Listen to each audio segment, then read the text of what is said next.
সকালে ঘুম থেকে উঠেই রোজকার মতো আজকেও চলে এলাম জলখাবার বানাতে। প্রথমে তো উঠে চিন্তা হয় নতুন কি বানাবো যাতে সবার খেয়ে ভালো লাগবে, জলখাবারটাও সুন্দর হবে, টেস্টিও হবে, হেলদিও হবে।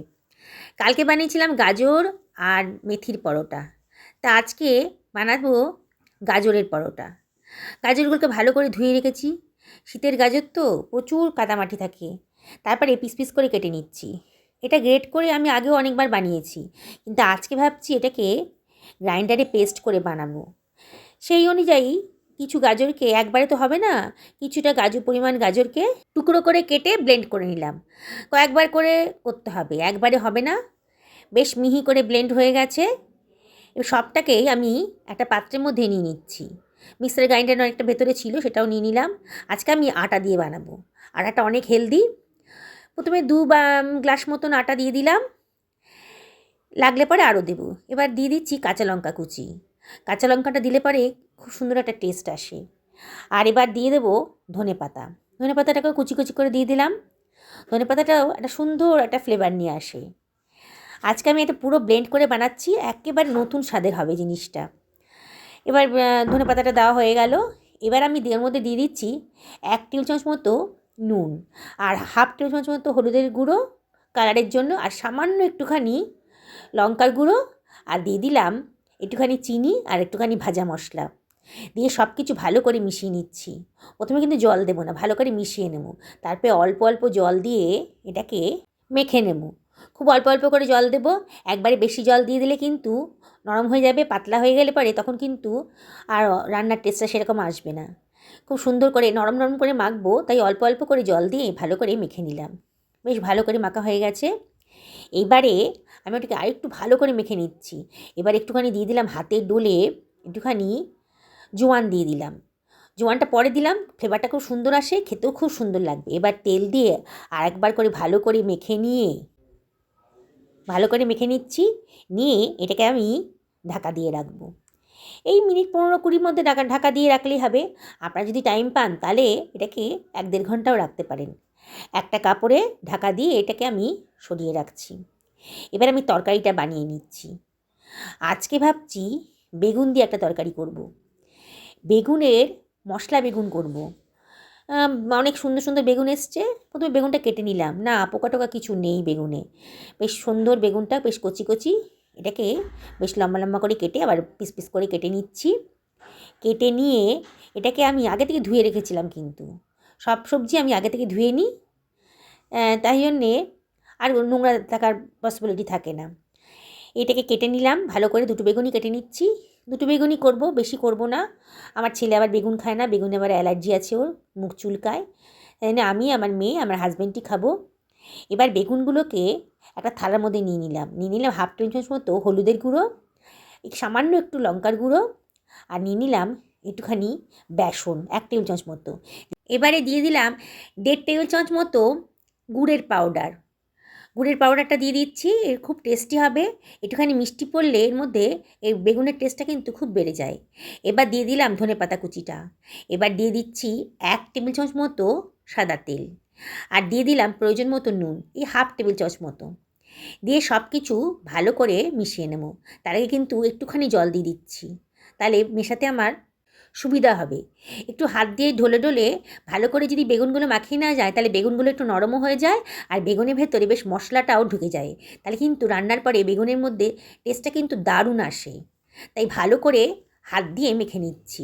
এটা চামচ দিয়ে করা যায় না, হাত দিয়ে মাখলে পরে তার মধ্যে থাকে ভালোবাসা, আর রান্নার টেস্টটা কিন্তু সত্যিই বেড়ে যায়। তাই হাত দিয়েই মাখছি আমি।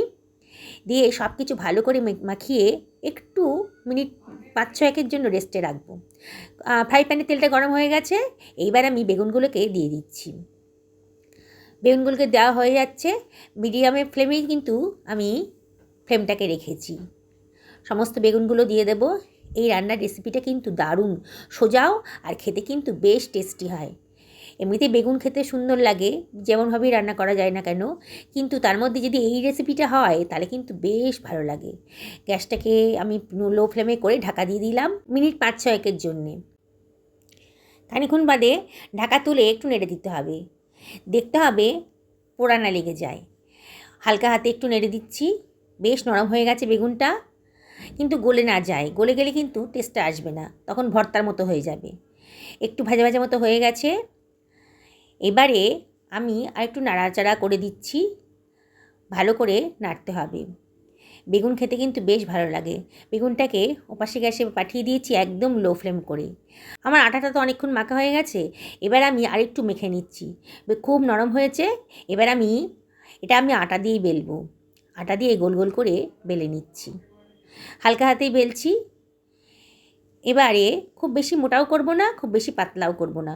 পরোটা, এই গাজরের পরোটাই হোক আর যেই পরোটাই হোক না কেন, খুব পাতলা হয়ে গেলে পরে কিন্তু খেতে কতটা ভালো লাগবে না। পরোটাটা আমার বেলা হয়ে গেছে, আমি ওদিকে চাটুটাকেও গরম করতে দিয়ে দিয়েছি। তারপরে পরোটাটাকে আমি শুকনো খোলায় ভেজে নেব। এপিট করে শুকনো খোলায় ভেজে নেব।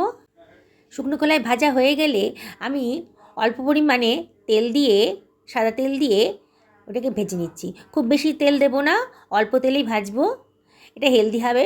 রোজ রোজ তো আর বেশি তেল দিয়ে ভেজে পরোটা বানালে স্বাস্থ্যকর হবে না।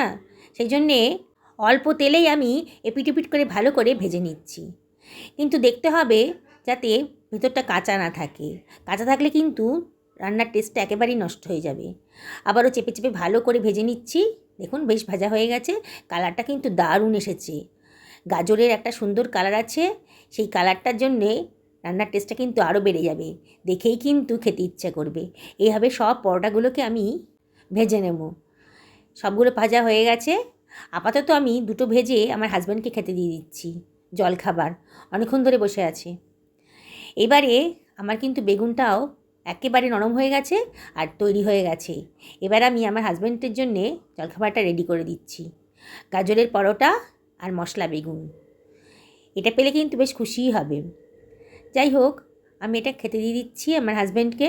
আজকে সকালে জলখাবারে আমরা সবাই এটাই খাবো। প্রথমে আমি হাজব্যান্ডকে দিচ্ছি, তারপরে ছেলে মেয়ে আমরা সব খেয়ে নেব। জলখাবার খাওয়া হয়ে গেছে। এবার ফ্রিজে তো আগে থেকেই ফ্রিজ থেকে মাছটা বার করে রেখেছিলাম। আজকে রান্না করব খয়রা মাছ। আমরা তো এই মাছটাকে খয়রা মাছ বলি, তোমরা কি বলো আমি জানি না। এবার মাছটাকে আমি নুন, হলুদ, অল্প সামান্য পরিমাণ লঙ্কা আর একটু তেল দিয়ে ভালো করে ম্যারিনেট করে নিচ্ছি।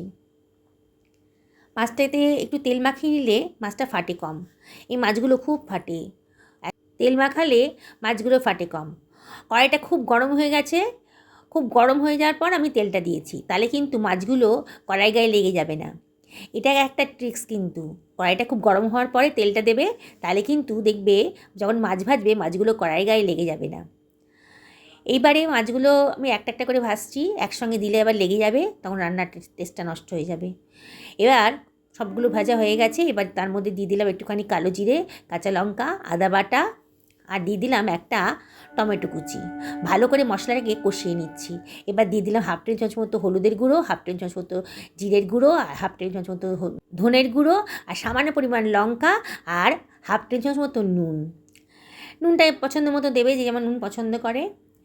এবার ভালো করে মশলাটাকে কষিয়ে নিচ্ছি। মশলার গা থেকে যখন তেল বেরিয়ে এসছে তখন সামান্য একটু জল দিয়ে নিলাম, প্রয়োজন মতো যতটা ঝোল রাখবো মনে করছি। এবারে আমি খয়রা মাছগুলোকে দিয়ে দিচ্ছি। মাছগুলো কিন্তু একটু কাঁটা আছে, কিন্তু খুব টেস্টি হয়। অনেকে কিন্তু এটাকে বলে ইলিশের ভাই। ইলিশ মাছের মতো টেস্ট না হলে কী হবে, বেশ ভালো কিন্তু টেস্ট আসে এটাতে। কাঁটার জন্য আবার একটু খেতে ইচ্ছে করে না। ঢাকা দিয়ে দিলাম মিনিট 5-6 জন্যে। মিনিট 5-6 হয়ে গেছে। এবার আমি ঢাকা তুলে, ধনেপাতা তো আগেই দিয়ে দিয়েছিলাম, এবার একটু নাড়াচাড়া করে আমি এটা নামিয়ে নিচ্ছি। এখন অনেক রান্না বাকি আছে, তাড়াতাড়ি রান্না করতে হবে। দুপুরে রেডি করতে হবে টাইমের মধ্যে। এই 1টার মধ্যে রেডি না করলে কিন্তু প্রবলেম হয়ে যাবে। 1টার মধ্যে আমরা লাঞ্চটা সেরে নিই। এবার আমি প্রেশার কুকারে দিয়ে দিলাম ডুমো করে কেটে রাখা আলু, একটু নুন দিয়ে এটাকে একটু ভাপিয়ে নিচ্ছি। আলুটা একটু ভাপিয়ে নিলে পরে রান্নাটা তাড়াতাড়ি হয়ে যাবে।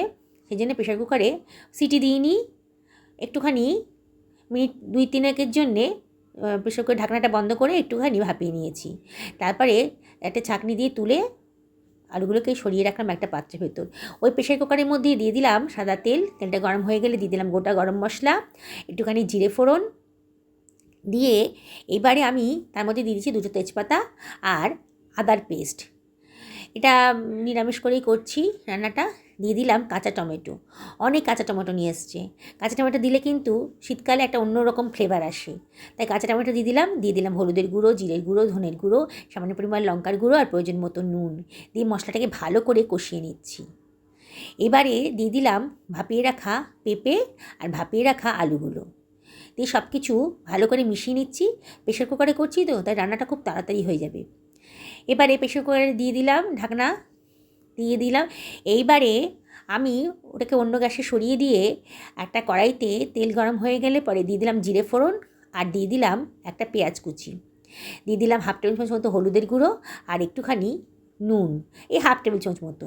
পেঁয়াজটার কালার যখন ব্রাউন হয়ে গেছে তখন দিয়ে দিলাম একটা টমেটো কুচি আর দুটো করলাকে আমি পিস পিস করে কেটে রেখেছিলাম সেটা দিয়ে দিলাম। আর দিয়ে দিলাম দুটো আলুকে ডুমো ডুমো করে কেটে রেখেছি সেটা দিয়ে দিলাম। দিয়ে সব ওটাকে বসিয়ে দিলাম গ্যাসে মিডিয়াম টু লো ফ্লেমে। এই দিকে আমার পেঁপের তরকারিটা রেডি হয়ে গেছে, একটা সিটিতেই রান্নাটা শেষ হয়ে গেছে। দেখুন কি সুন্দর রং এসছে, খেতেও কিন্তু খুব সুন্দর, একেবারে লাইট, খুব অল্প মশলা দিয়ে করেছি। এবার দিয়ে দিলাম একটুখানি গরম মশলা, সুন্দর একটা গন্ধ বেরোচ্ছে। এবার আমি এটাকে ঢেলে নিচ্ছি প্রেশার কুকার থেকে। প্রেশার কুকারে রান্না করেছি বলে খুব তাড়াতাড়ি হয়েও গেছে, গ্যাসও কম পড়েছে আর সময়টাও কিন্তু কম লেগেছে। এবার আমি বাসনগুলো ধুয়ে নেব, আমি নিজের কাজ নিজেই করি সব। কড়াইটা রেডি হয়ে গেছে, কড়াইটা সব মেজে নিচ্ছি আমি। এইবারে প্রেশার কুকার কড়াই বাসনগুলো নিজে হাতে মাজলে পরে ঝকঝক করে, আর আমার কারোর কাজ খুব একটা পছন্দও হয় না। এদিকে তরকারিটাও কিন্তু হয়ে গেছে, তরকারিটাকে আমি একটা পাত্রের মধ্যে তুলে রাখছি। এবার কিন্তু প্রায় 1:45 বেজে গেছে। আমার হাজব্যান্ডকে আমি খাবারের থালাটা বেড়ে দিচ্ছি। ভাত তো আগেই করা হয়ে গেছিলো, ভাতটা দিয়ে দিলাম, ভাতটা এখনও গরমই আছে। আর দিয়ে দিলাম উচ্ছে আলুর তরকারিটা।